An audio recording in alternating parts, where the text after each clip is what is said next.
question here. This is, I think, the one that seems the most likely to be true, this question. If you controlled the world, right, so you control everything in the world, how would you organize the exam?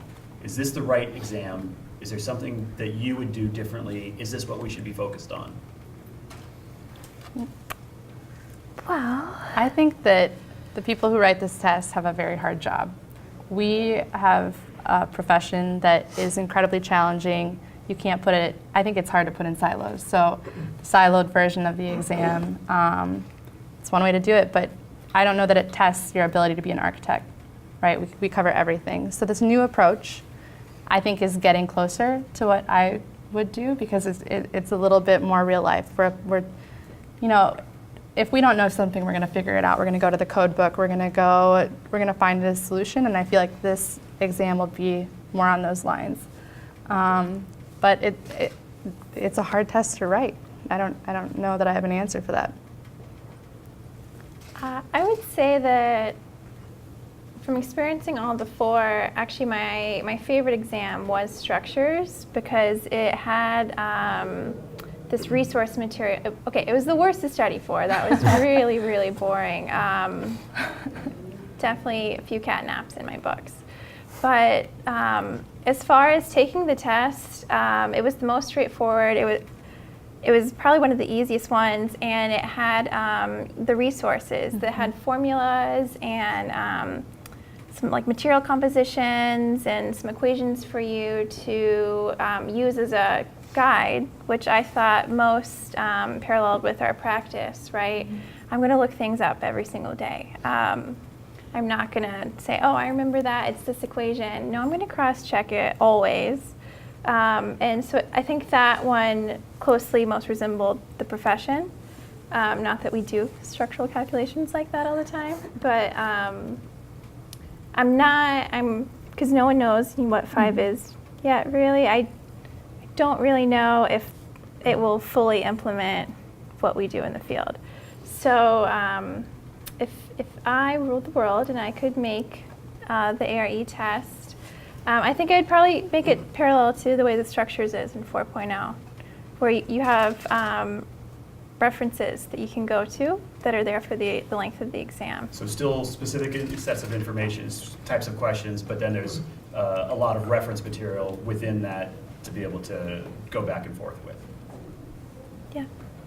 Greg, anything? Yeah, I guess I would probably take it one step back and try to implement at least a test or two within your studies. So you're going through this path of architecture through undergrad and graduate school. Why not try to introduce that at the graduate level? And so you kind of get your feet wet before you dive in. And then at that point, maybe you'll scare off people. Yeah. But at the same time, it's the reality of things. These are things that we're going to face at one point or another if you want to become licensed. So why not experience that at a step before, and before you go into the field and you kind of get too busy and you forget about these tests. You could have at least 1 or 2 under your belt and say, I've taken it, it's not that bad. I can do that. I could do it. Let's do the next 5. It's interesting. A number of years ago, I had some Spanish students in one of my classes, and they were explaining how things worked in Spain for them. And a bunch of the other students were like, oh, that's so great, because there, once you graduate from the graduate program, you're now a licensed architect. And just graduating makes you a licensed architect. And all the other students were like, that sounds great. Why don't we have that? Yeah. And then you start to remind people, well, you realize, of course, that means that many of you would go through the process, go all the way through grad school, and then not pass the exam and not get licensed. Yeah. And you wouldn't graduate. Yeah. Because they can't let you graduate if you can't pass the exam. Right. And so then everybody's like, oh, maybe that's not such a great thing. I'd like to still be able to graduate and then decide later if I'm going to go through it. So I like the fact that you're thinking that it's not just about what's in the exam, it's about the sort of flow of how that relates to people's school and their sort of, especially being young architects, and kind of the things that are specific to that world. Great. So we want to move to Q&A session. I want to make sure that everybody gets their questions answered. Either way, you like it. So if you have any questions, we'll raise your hand in a second. I think, though, before we move to that, we've discovered that the winning strategy. Does anybody have any? Who's the winner up here? I'm not quite sure. Do we have a winner? Do we have a winner? Anyone? No winners. So That's politically correct. I think the answer is that, remember, everyone's going to pass on the first try. Yeah. That's right. So I think that's the thing. So with that, does anyone have any questions here in the audience? If you do, raise your hand and just speak up. You can stand up, please. So as a transition plan hopeful, I've taken some of the 4.0 and I've been using a lot of flashcards because I know it's a lot of vocab intensive questions. So kind of to you two, but maybe you, Laura, as well, how do you think you're going to approach studying for 5.0 knowing that, I'm not sure, like, does it still have a lot of vocab, or is it more referencing, like Laura was talking about the structures where you've got material there that you reference? So the question here for everyone online is that, considering taking 4.0, knowing it's maybe not so much the simple questions of vocab, how are you going to go about studying for it? To do 5.0. To do 5.0.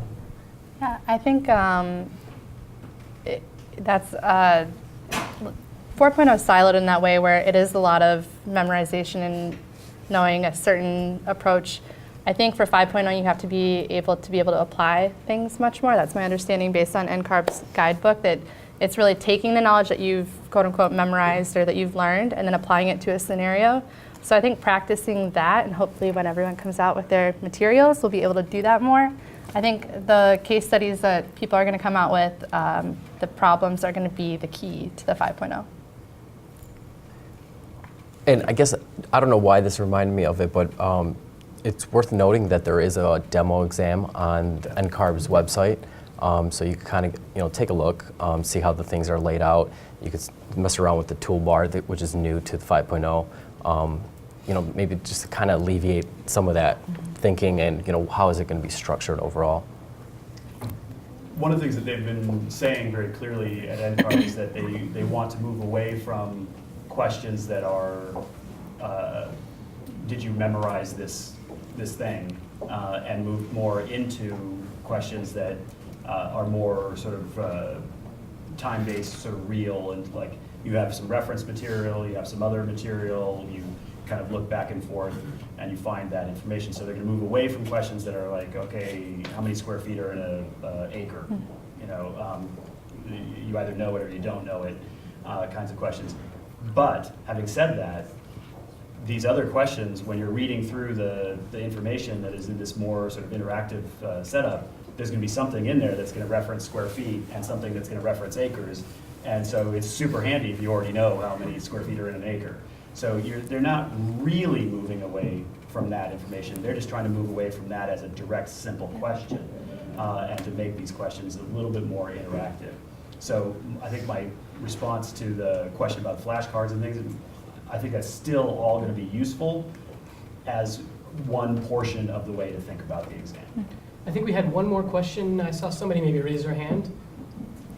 Go right ahead. Stand up, please. So I work for Chicago Architecture Foundation, and we work with a lot of teens. I work in our education department. So I guess my question is, if you could go back to you in high school, what kind of advice would you give yourself to get to where you're at now?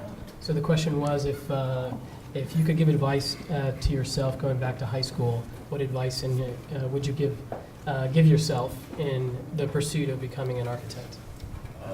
Business school? No. Become an entrepreneur. Totally kidding on that. Actually, I would not want to go to business school. I think I'd tell myself to maybe be a little more of a self-starter when I was that age to understand what architects really do. Like, get in an office, shadow someone. Because, there's a perception that we are Ted Mosby, right? Like, you are, like, this TV architect, right? And so understanding what we really do and the problems we're trying to solve, I think that would be the best thing I could have done for myself when I was that age. Yeah, I actually interned in high school. There was a program set up. Truthfully, my only initiative for signing up for the program was because you could leave school early. But through that program, I interned for an interior designer, and realized that wasn't really what I wanted to do. And then I interned for an architect, and even though I was basically their free receptionist, I got to peek into their projects and what they do, and it solidified like my initial ideas of this is what I wanted to do. And I would say to high school students in Chicago is that you have probably one of the best resources in the nation for a very supportive architectural community. So if you're in a high school and an intern program doesn't exist yet, knock on someone's door, ask a teacher. I think you would be very surprised to how receptive our profession is here in Chicago. I think you could I think that's very true about Chicago in particular, but I think, as you were saying earlier, one of the great things about the architectural community, and this is going to be true across the country, is if you ask, almost everybody will go out of their way to help you out. And probably nobody has ever asked them to like come and do a discussion about design in a high school class. And you're like, that would be awesome, right? That'd be a fun thing to do, right? So there's a whole world of potential connections that can happen in these things. And the other thing that I would say, which I actually say to my students in grad school, but I think it is also true really at any age, I think of it for myself now, is think through what your sort of game plan is. What's your sort of plan for your career, for this sort of moment in time? Make a set of decisions, write them out, literally write them out. This is my father's, I'm speaking my father's lines, because everything works in your head. Everything makes sense when it's just in your head. It's like a dream. You ever wake up from a dream and you're trying to explain, like I sort of roll over and tell my wife, oh, you wouldn't believe this dream I had. I was doing this thing and I was flying and then I was writing this thing. She's like, what are you talking about? That doesn't make any sense. But it made perfect sense to me. Right? Everything works in your head. If you write it out, it forces you to be real about it. It forces you to really think about what goes first, what goes second. You start putting it into order. And then the key thing about writing out that game plan and being very intentional about that as a process is that now it's in your head as a process, and you can either follow it or not follow it. Like, it's okay if you make a game plan and then you realize, wow, this is actually a more interesting path. But you needed to make the game plan to move forward to find the more interesting path. So it's okay to change the path as you go along, but you got to have a plan. You got to move forward with something in order to kind of make, otherwise none of those choices are going to come to you. I think when you're in high school especially, but I would say this is true with undergrads as well, and even to an extent with grad students, everybody sort of sits around and waits for things to come to them. And in fact, you need to go to them. And once you start moving towards something, all kinds of interesting things will show up. And our office has never said no to a group of students wanting to walk through our doors. I don't think any office will ever say no, so just ask. And I think one other note too is take a look at the different tools that architects actually use in the office. That those tools and the design tools may actually spark different interests. So I mean, of course, you want them to be architects, but using a program like Rhino could spark an industrial design habit in a high school student, and sparks off a whole completely different career. I think we use some incredible tools that not many people know about. So just exploring those at an entry level or in high school level would be phenomenal, I think. Awesome. All right. Well, we're going to go ahead and close it up there. So I want to thank you, Mike. You bet. Sarah, Laura, Greg. And thanks to all of you who have joined us here in Chicago and all of you who have tuned in online. So thank you so much. To learn more about the area exam prep curriculum that actually we just launched a mere 20 days ago. So believe it or not, if you can tell by looking at Mike's face, that's the face of a man who's been lecturing as much as you can possibly lecture. It's amazing I still have a voice, actually. But Yes. So if you want to check it out, it's on blackspectacles.com. So for all of you online, thank you so much for watching.